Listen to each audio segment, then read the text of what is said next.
Welcome back to Just Chattin', and this is the series of videos we do on Thursday and Sunday evenings just for our own amusement. And here, the would-be parrot, do you want to get up or what do you want to do? I'm going to let you go. He is testy with me because I have been mixing his cat food in a way he doesn't like. And most of you are familiar with this ongoing battle. It's been going on for more than a year. His favorite cat food is Meow Mix. And that's because he had been a stray I fed in the yard before he actually moved in and adopted me. And I've always fed the strays Meow Mix. They really like it. I don't know what it is about that, but stray cats, boy, they love that. But he started getting sick on the cat food a while ago, and I thought it would be a good idea to improve the quality of his cat food a bit. The problem with that is Audie loves Meow Mix and his treats, and that's it. So it's a battle I can't win, because if he doesn't like what's in his dish, he just goes outside, kills a little woodland creature, brings it back home, and says, yeah, I can eat what I want, thank you very much. So we're going back and forth, and right now he's not thrilled with the ratio of Meow Mix and higher quality cat food. So we'll see. I can't win. I know I can't win. I'm going to have to go back to giving him the Meow Mix, or at least mostly Meow Mix, sneak a little high-quality cat food in, sprinkle it with treats, because he gets testy if he doesn't get treats on his food. But yeah, that's where we are. I am being outsmarted by a cat. That does not make me feel really good about myself. So, he'll be back. He's wandering around somewhere because I can hear his little bell. I thought we would talk about a couple of things today. So it's two separate issues, and we will get into them when we come back.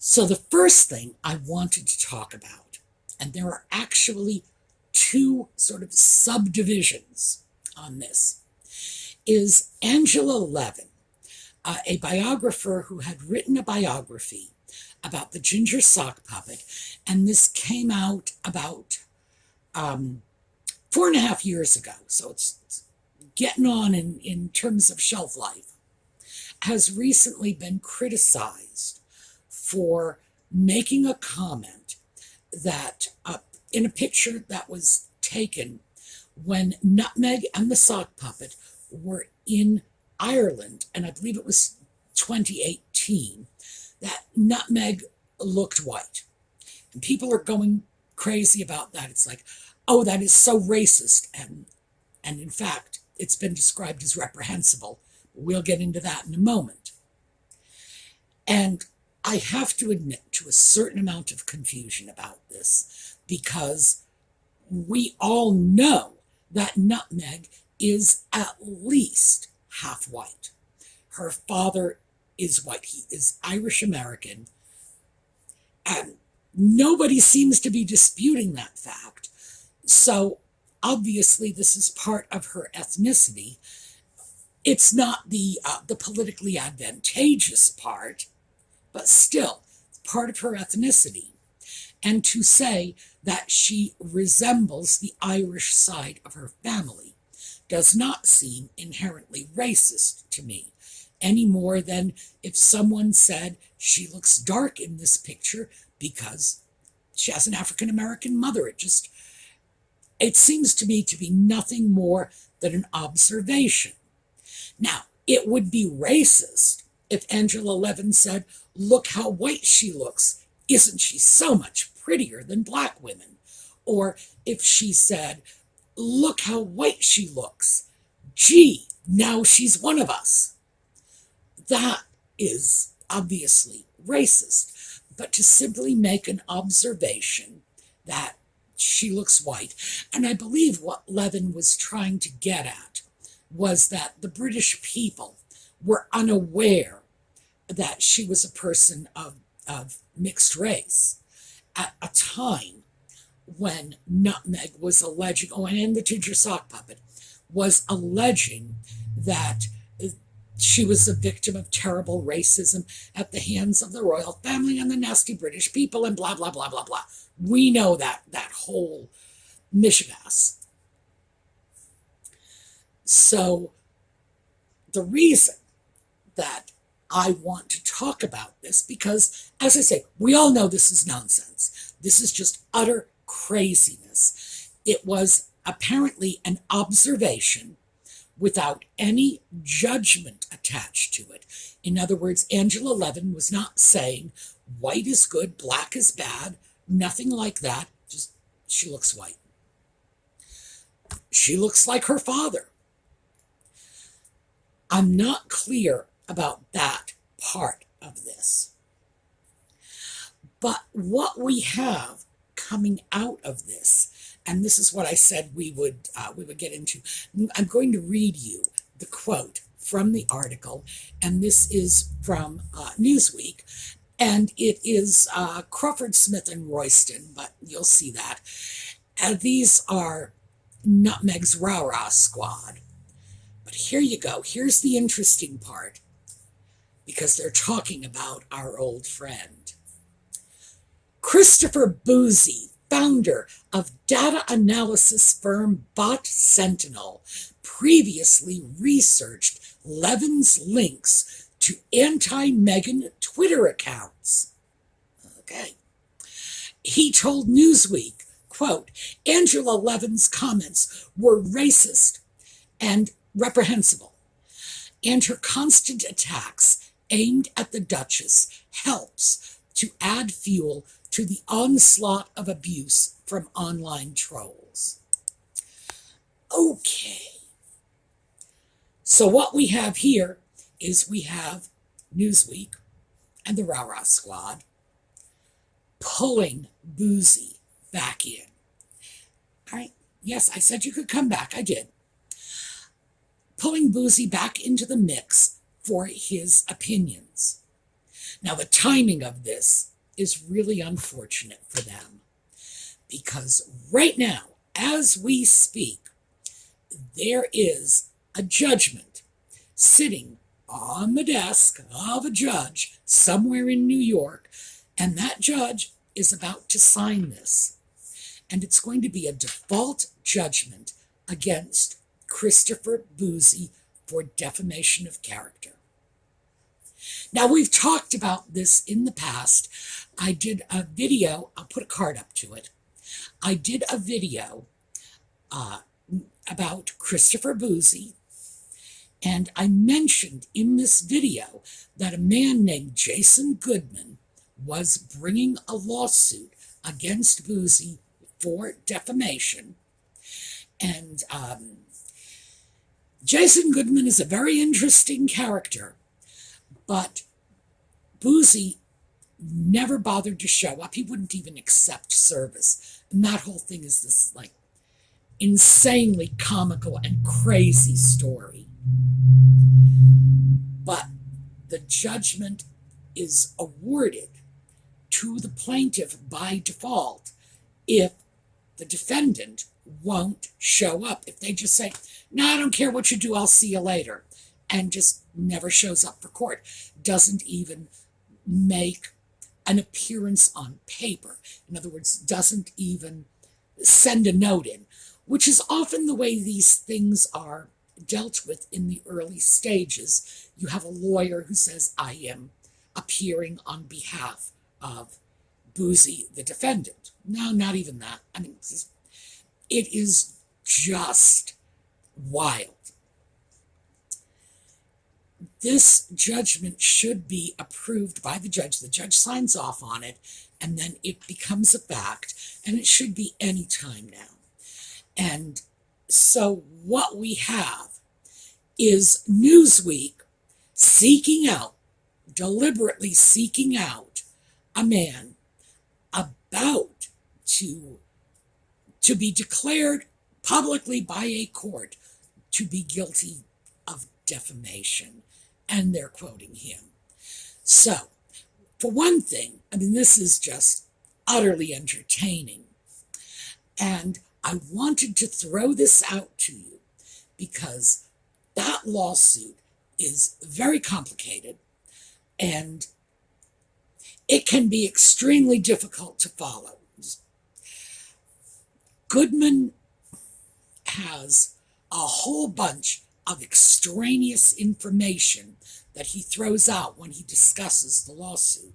So what you have to do is kind of go in and sift it out to get to the meat of the matter. So if you are interested in a follow-up on this, because this, in fact, could eventually shut Bouzy down for good, let me know and I will see how much of this I can sort of tease out to get you a concise version of what is happening. So let me know in the comments, do you want to hear about the lawsuit that is taking Bouzy down? If you do, we will look at it. So I feel good about this because Newsweek in particular has been going to Bouzy left, right, and sideways, and they've been doing this for some time now, well over a year, using Bouzy's crazy bot sentinel pseudo reports in order to make the people on Twitter, on YouTube, on social media in general, who are critical of Nutmeg, to make us all look like lunatics and crackpots and haters and trolls. And personally, I've been called a scammer. Oh, yeah. And, Bouzy is publicly tweeting this stuff. So it would behoove us all as a community if somebody finally just called this guy out and said, look, you've got to stop this. And it looks like Goodman's the one to do it. So let me know. Now, the other issue I want to talk about is related. We've got Angela Levin, Angela Levin is a royal reporter. She does have experience. I am unable to find very much information on her because whatever her public profile is, it's minuscule. I've had difficulty even finding where she was educated. So, Angela Levin is a royal reporter, and she is cited as almost an expert on the ginger sock puppet and royal affairs in general. And I thought we would talk about that very briefly because we need to keep in mind that when stories come out, and some of these, and they're insane clickbait stories for the most part, royal reporter, royal biographer, royal whatever says, and then you have whatever the story of the moment is, says, William is never going to forgive Harry. Catherine is going to be on Nutmeg's Archie Types podcast. All of this stuff. And there is so little in these stories beyond the opinion of this royal reporter or royal biographer that you might as well be getting the story from my cat. Now keep in mind, someone like Angela Levin did, in fact, interview Harry for a long period of time. She traveled with him, went on royal engagements with him, so on. And I believe it was about a year that she was gathering information for this biography. But the biography was completed a good 5 years ago.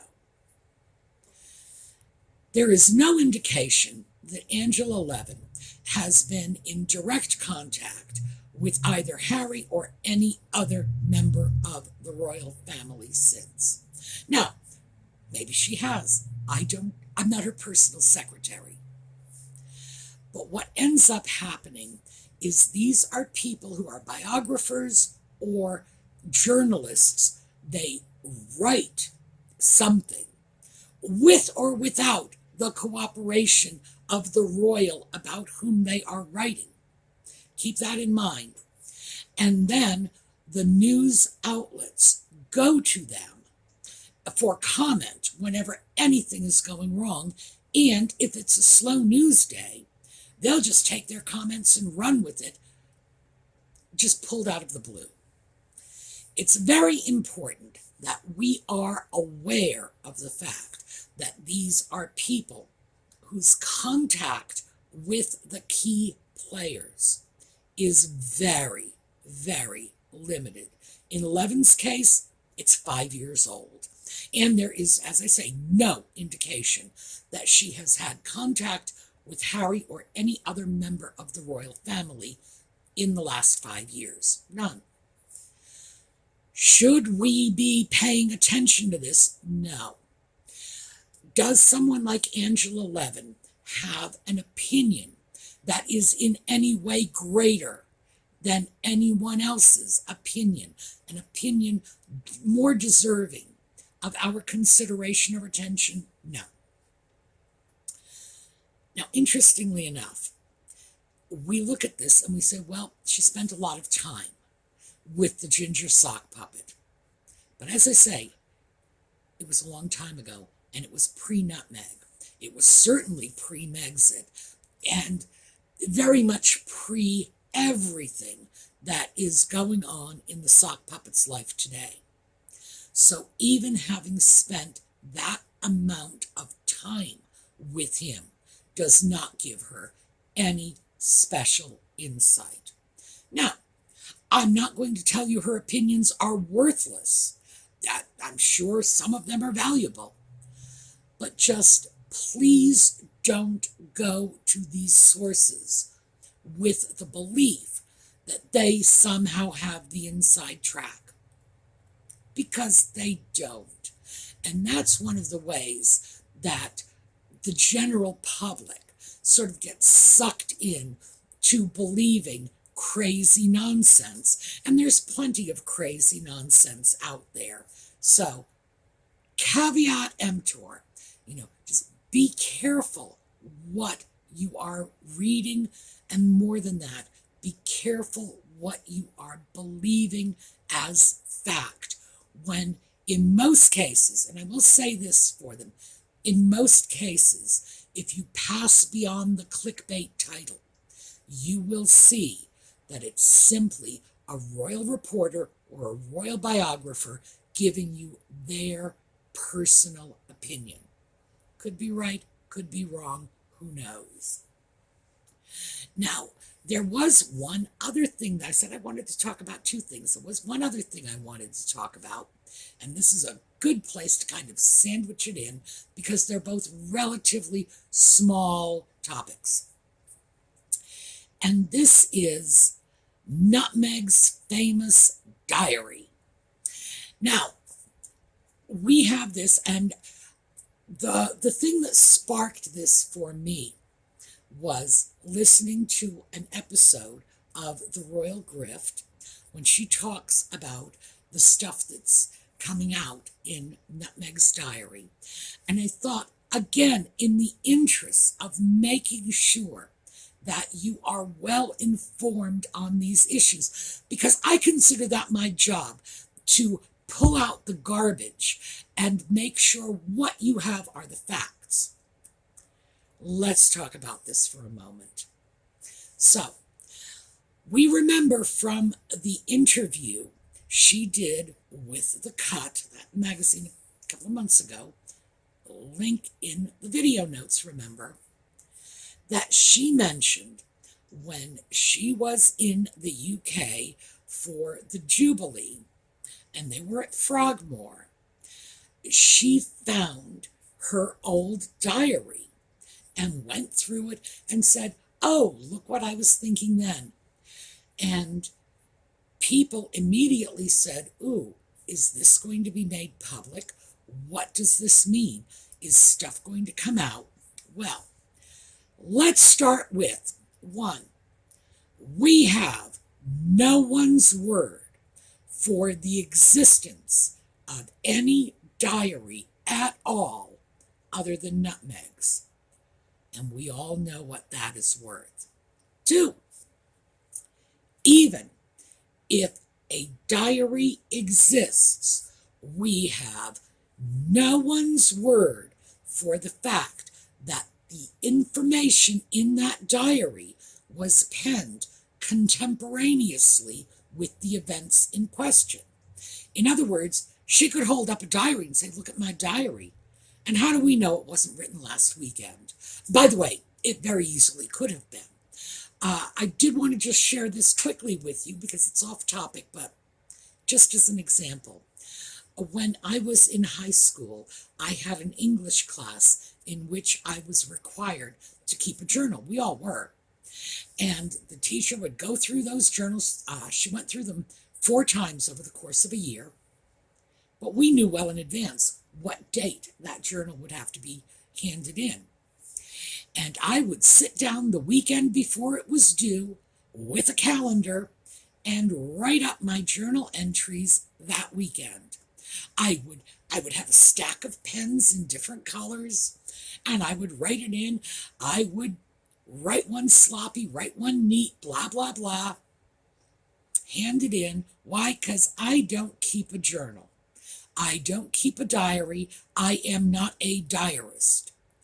So what that did teach me is if I, as a 16-year-old, could come up with a credible diary for, 8 months? I guess that's about the school year, 8-9 months.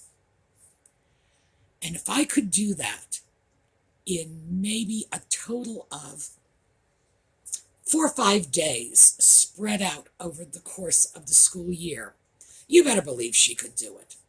So, even if a diary was produced,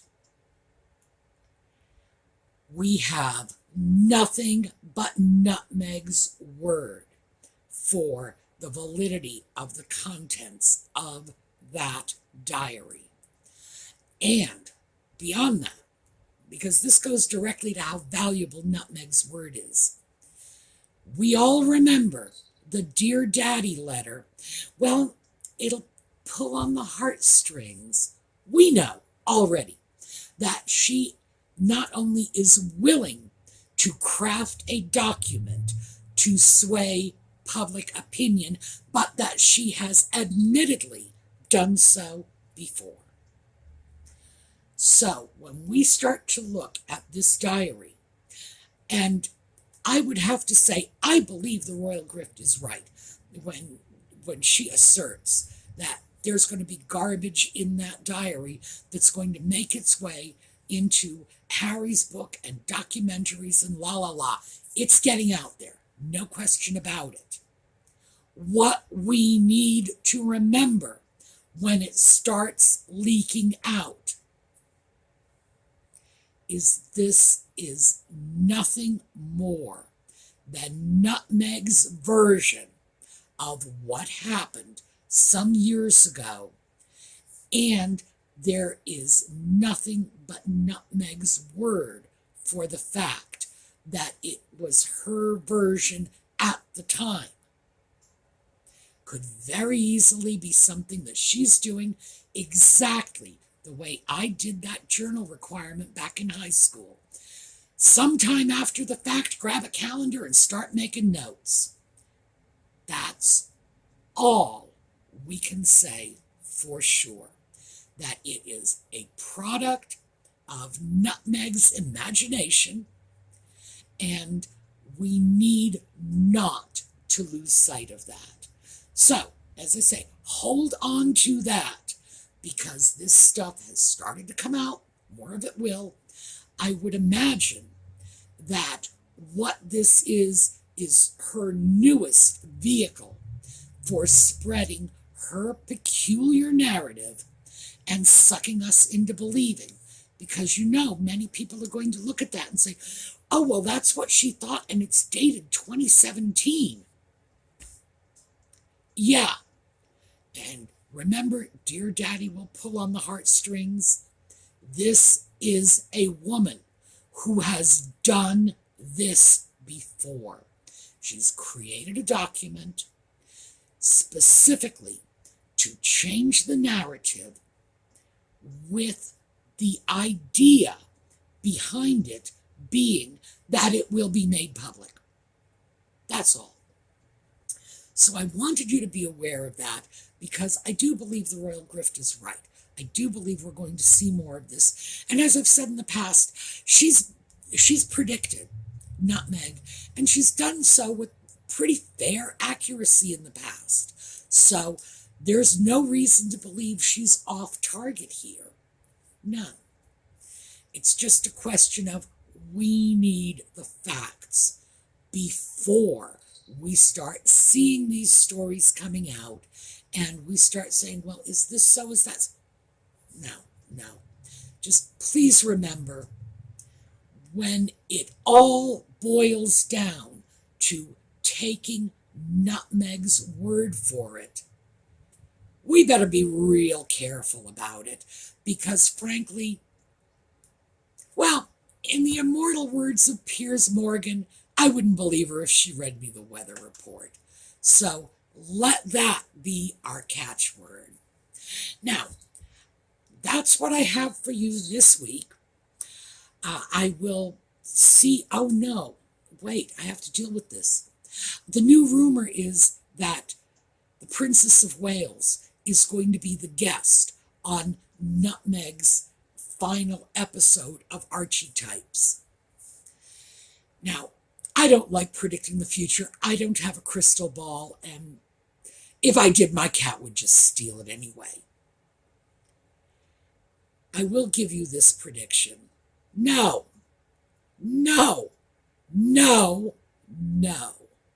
Do I think for one instant that the Princess of Wales would A, be willing to do this on her own, and B, be permitted to do this by the communications people in Buckingham Palace? Of course not. The family has been leery of even having telephone conversations with the folks in Montecito for years now, out of fear that a telephone conversation would be made public and possibly altered or reframed. Believe me, they are not going to say, oh yeah, but the Princess of Wales can just go on the podcast, which has already been determined to be very heavily edited. Do I think it's going to happen? I think my cat will fly before that happens. So, you're not planning to get a pilot's license, are you? I don't know, it's hard to say. He gets into my wallet all the time. One of these days he's going to take out a credit card and sign up for a flight school. All right, that's what I have for you this week. We are going to take a look at a slideshow on the way out, and I will see you all next time. Have a terrific day.